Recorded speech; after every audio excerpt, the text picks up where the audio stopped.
Узап бара жаткан 2024 жыл ичинде Жогорку Кеңеш аткаруу бийлиги тарабынан сунушталган 225 мыйзам долбоорунун 157син колдоп берди. Алардын арасында талаш талкуу жараткан бир катар мыйзам долбоорлору да бар. 7-чакырылыштын депутаттары кандай иштегенине карабай, учурдагы парламент бийликке көз каранды деген сын пикирлерден арыла албай келет. Андан сырткары, бул чакырылышта мандатын өз эрки менен тапшырган эл өкүлдөрүнүн көптүгү менен да элдин эсинде калаары ачуу чындык. Алсак жалпысынан 21 депутат ар кандай жагдайда мандатын тапшырууга мажбур болгон. Жалпыласак, мандатын тапшырган депутаттардын көпчүлүгү Кырымтөбөл Камчы Көлбаев, коррупционер Ырайым Матраимов менен ымалаш болуп, жада калса коңшу өлкөнүн Крим авторитетине сыйынып жүргөндөрү аныкталып, кетүүгө аргасыз болгондору басымдуулук кылат. УКМК төрагасы Камчыбек Ташиев айтмакчы, Жогорку Кеңеш азыр да булганган депутаттардан толук арылып бүт элек. Кой аксагы менен миңдегендей арасында мени байкабай калса экен деп мандатына жамырып отургандарда эртеби кечпи мыйзам алдында жоопко тартылаарын биле жүргөндөрү жакшы. Кезеги келгенде өкмөт менен тирешип, сенден мен кыйын деген позицияны карманган Кыргыз парламенти 2024-жылы кандай жыйынтыктады? Алардын жыйындарында кандай урунттуу учурлар болду? Кесиптешим Нурзат Көчүмкулова кенен токтолсун. Бул жөнү монстр кылып алышты да, жана кимдер айтмакчы, тиги Райымбек Матраимовду бир монстр кылып алды. 2 миллиард акчаны төгүп бериштеген. Бул жигиттиктин дагы жигити. Райымбек Исмаиловичти кыргыздын патриоту катары, бүгүнкү кыргыздын жоомар баатыры катары баа берсем болот. Мен Райымбек Исмаилович менен агыйыны болгонума сыймыктанам. Что в махинациях замешана семья бывшего замглавы КТС Раим Матраимова. Мындан ары мамлекетте Раим Матраимов деген мафия болбойт. Эми азыр эмне болду? Комментарий берип коесузбу? Азыр кармаган келишти. Уже кармаган татен. Буга чейинки чакырылыштарга салыштырмалуу бир катар ыйгарым укуктары кыскарган Жогорку Кеңештин 7-чакырылыштын депутаттары 2024-жылды жыйынтыктады. Бул аралыкта парламенттин дарегине адаттагыдай эле ар кандай орундуу дагы, орунсуз дагы сындар айтылып турду. Адегенде эле жыл башында эл өкүлү Ак үйдүн айнегинен секире түшүп, качып жөнөгөн экс-депутат Эмил Жамгырчиев азырга чейин элдин эсинде. Ага кылмыш жаза кодексинин мамлекеттик чек арадан мыйзамсыз өтүү беренеси менен иш козголгон болчу. Жанар Кубанычевич, Жамгырчиев каякта, лидер фракцияда сизге суроо. Микрофон жадырыла. Мен каяктан билем? Байланышка мүмкүн болбой да азыр. Бүтүндөй мамлекеттик күч органдары издеп аткан болуш керек. Мага жеке өзүмө мындай байланышка чыккан жок. Мен билбейм чынын айтсам. Негизинен эле бул чакырылышта депутаттар өз эрки менен мандатын тапшырды деген кабар бат-баттан кайталанды. Анда жалпысынан 21 депутат ар кандай жагдайда мандатын тапшырышкан. Алардын айрымдары укук коргоо органдарына суракка чакырылган соң мындай кадамга барышканы белгилүү болгон. Анын көбү оор кылмыштарга айыпталгандар жана Бишкекте УКМКнын атайын операциясында өлтүрүлгөн Кырымтөбөл Камчы Көлбаев жана бажы кызматынын мурдагы төрагасынын орун басары Райымбек Матраимов менен табакташ болуп мандатынан ажырагандары да бар. Мындан ары мамлекетте Раим Матраимов деген мафия болбойт. Раим Матраимов мындан ары мамлекетте жүрө турган болсо, кичинекей гана бир Матиз машинени минип алып жүрүш керек. Кыргыз Республикасынын конституциясын жана мыйзамдарын сактоого, өз милдеттеримди бүткүл элдин кызыкчылыгында аткарууга, Кыргыз мамлекетинин эгемендигин, аймактык бүтүндүгүн жана көз карандысыздыгын коргоого ант берем. Тартибин негиз катары добушка коем, добуш бериңиздер.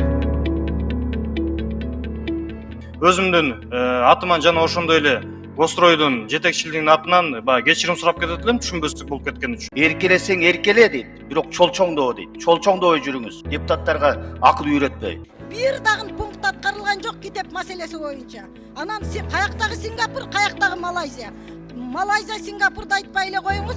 Сиз бул жактагы өзүңүздүн 12 жылдыкка даярдыкты айтыңыз. Ал арада айрым бейтартип адистердин айынан Жогорку Кеңеш менен министрлер кабинетинин ортосунда ажырым пайда болуп, жагымсыз жагдайлар түзүлгөн учурлар орун алып жатканын Жогорку Кеңештин спикери нааразычылыгын билдирип чыккан. Ишине жоопкерчиликсиз мамиле кылган андай кызматкерлерге министрлер кабинетинин жетекчилери сөзсүз чара көрүшү керек. Эгер чара колдонулбаса, Жогорку Кеңеш тиешелүү иштерди алып барууга укуктуу экенин эскерткен да жайы бар. Министрлер кабинетинин айрым ушундай бейтартип, тентек мүчөлөрүнүн айынан бүтүндөй министрлер кабинети парламенттин ортосунда мамилеге мындай жаракка кетип бир жагымсыз жагдайды түзүп коюуга негиз болуп калып атат. Бир конфликт чыккан татта могу жогорку кеңеш менен кабинет министрлердин ортосундачы. Мисалы Камчыбек Кыдыршаевдин күнүгө бирөөнүн камап атканы интернетке чыгат да.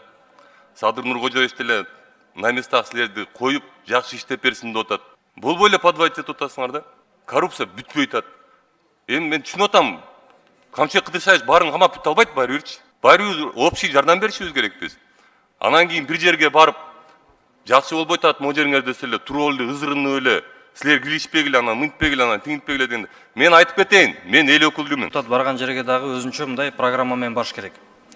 Жана ошондой эле депутаттар барган жерге дагы биз мынакей колдон келишинче өзүбүздүн жетекчи кызматкерлерибизди жаныңыздарга кошуп берүүгө да дайынбыз. Мына бүгүн дагы чакырылган жыйынга келбей, орун басарыңызды жөнөтүп, атайын чакыруу менен өзгөчөлөнүп келип отурасыз. Сиз эмне өзгөчөсүзбү? Биринчиден.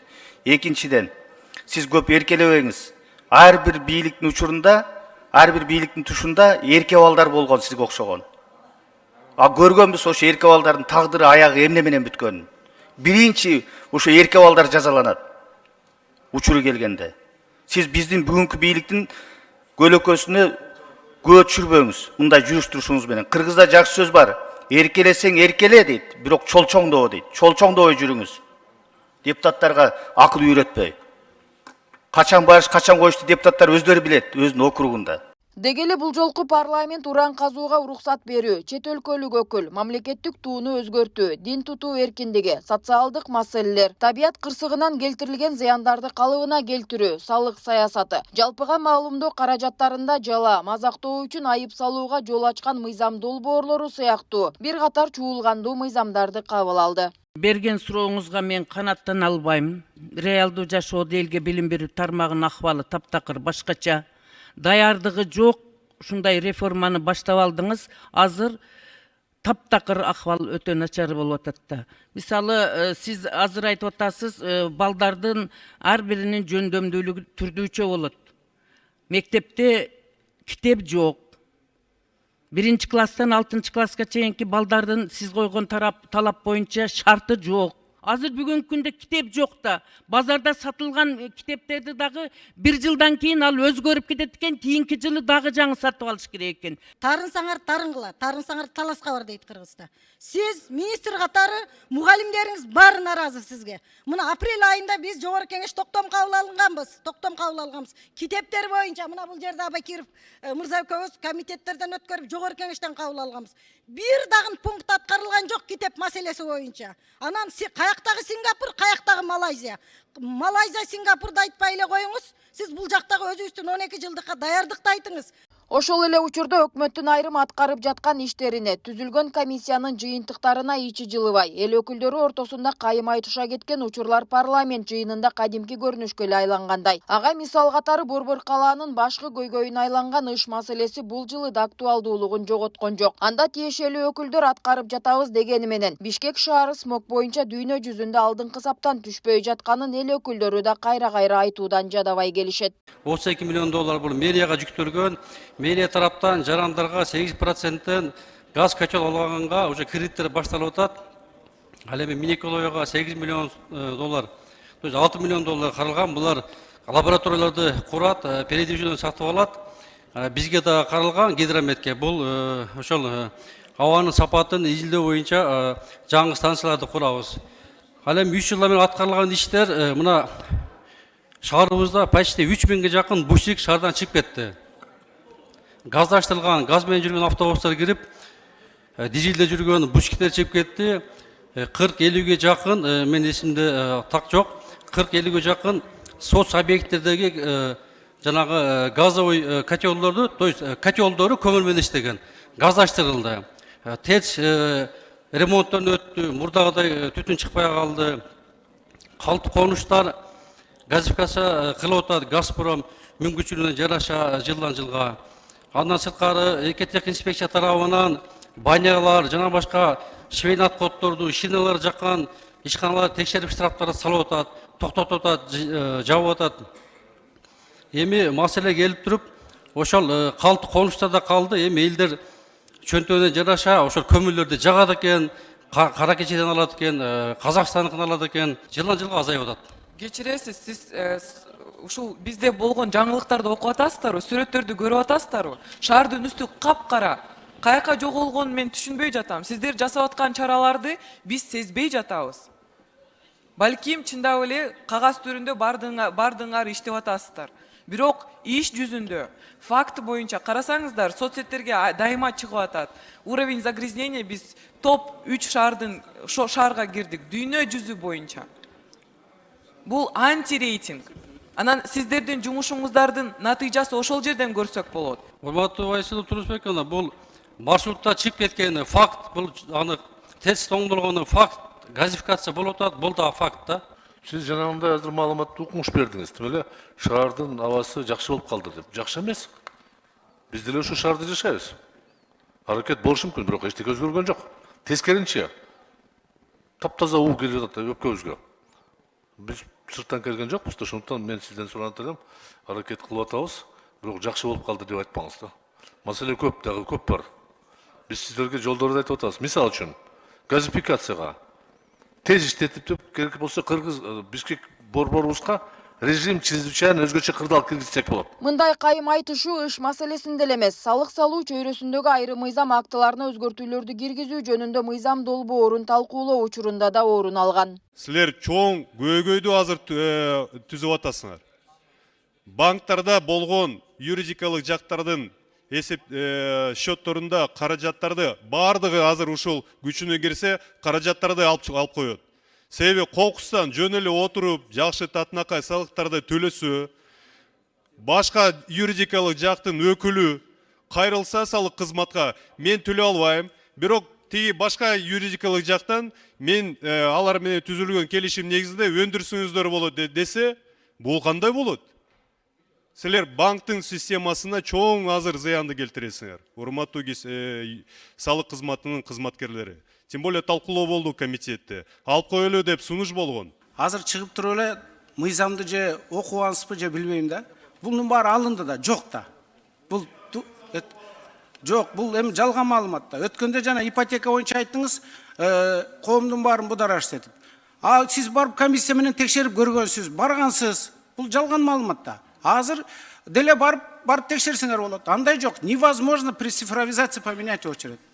Эми наоборот, сиздер, биз бир командабыз да. Кызыкчылыгыбыз мамлекет. Аты мамлекеттин кылган ишин ушундай бир жалган мамлекет. Парламент бул эң улуу трибуна. Уш жерден жалган маалымат чыкса, урматтуу депутаттар, коомчулукта как за чистую монету принимают. Белгилей кетсек, бул аптада парламенттин узап бараткан жылдагы акыркы жалпы жыйыны өткөрүлдү. Анда аткаруу бийлиги тарабынан жыл ичинде сунушталган 215 мыйзам долбоорунун 157син колдоп берилгени президенттин жана министрлер кабинетинин парламенттеги өкүлү тарабынан айтылган.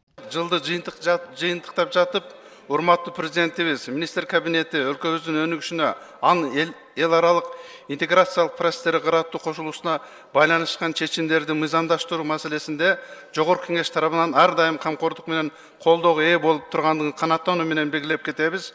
Жогорку Кеңеш жыл ичинде аткаруу бийлиги тарабынан демилгеленип сунушталган 215 мыйзам долбоорунун 157син колдоп бердиңиздер, урматтуу депутаттар. Ал эми мамлекет башчы Садыр Жапаров буга чейин 7-чакырылыштын депутаттарына ыраазычылык билдирип, олуттуу чечимдерди кабыл алууда парламенттин колдоосу чоң болгонун айтып келет. Ага улай өлкө башчы эл өкүлдөрүнө кайрылып, ак кызмат өтөөгө чакырып, өз ишибизди токтотпой улантышыбыз керек деп эсептейт. Аткаруу бийлиги тарабынан демилгеленген мамлекеттик маанилүү маселелерди кечиктирбей колдоп берип келе жатасыздар. Бул үчүн сиздерге терең ыраазычылык билдире кетейин. Албетте араңыздарда илгерки көндүм адатын кылып, министрликтер тараптан жеке кызыкчылыктар чечилбей калган үчүн кандай гана маселе болбосун каршы добуш берген 5-6 депутаттар бар. Аларга эми көңүл бурбай эле коелу. Анткени көпчүлүк басымдуулук кылып, мамлекет үчүн пайдалуу, келечектүү маселелерди колдоп берип келе жатасыздар. Урматтуу депутаттар, бетеге кетет, бел калат, бектер кетет, эл калат дейт кыргыз эли. Биз да кетебиз. Мөөнөтүңөр аяктагандан кийин сиздер да кетесиздер. Мамлекетибиз, элибиз гана түбөлүк калат. Бийлик алмашат, жаңылар келет, кетет, турмуш өзү ушундай. Эң башкысы эл кызматына татыктуулар, чынчылдар, мекенчилдер келип, жалпы журтубузга кызмат кылып беришсе болгону.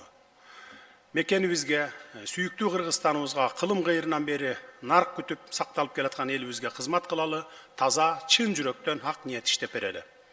Министрлерге айтарым, араңыздарда мурдатан бери иштеп келе жаткандар барсыздар, мурдакы заманды унуткула, ар бир жетекчи мейли кайсы тармакта болбосун өз тармагыңарды иретке келтиргиле. Коррупциялык элементтерди, уурулуктарды түп тамыры менен жок кылгыла, таза иштегиле. Эгерде таза адилет иштегенге көзүңөр жетпесе, эртелеп эле арыз жазып кетип калганыңар өзүңөргө жакшы болот. Жогорку кеңештин 7-чи чакырылышынын депутаттары 2021 жылы 29 декабрда ант берип ишке киришкен. Жаңы конституцияга ылайык парламентке бир мандаттуу округтан 36 депутат, партиялык тизме менен 54 эл өкүлү шайланган. Мыйзам чыгаруу бийлигинде 8 комитет, 6 фракция, 2 депутаттык топ элдин кызматын аркалап келүүдө. Нурзат Көчүмкулова, Майрамбек Абдибилал уулу, Регион, Бишкек.